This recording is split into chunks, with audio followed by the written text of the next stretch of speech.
Welcome to AppStarPress. In this video, I will show you how to change TikTok profile picture on PC and mobile. On PC, click your profile icon and then select View Profile, or from the left, click Profile.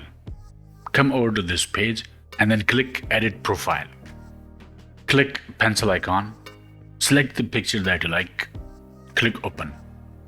Zoom in to adjust the photo and click Apply.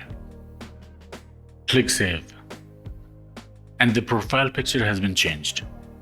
If you are on mobile, open TikTok app, press profile icon from bottom right, press Edit button below your profile picture. Press camera icon above Change Photo. You can take photo by using your camera, or you can upload the photo. Select location from where you want to pick the photo. You can pick from camera, from screenshots, from pictures, from downloads.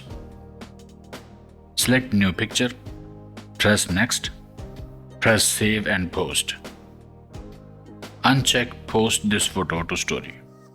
Press save button. And that's it. Profile picture is changed. Okay, I hope it helped. Like, share, subscribe, and I will see you in the next one.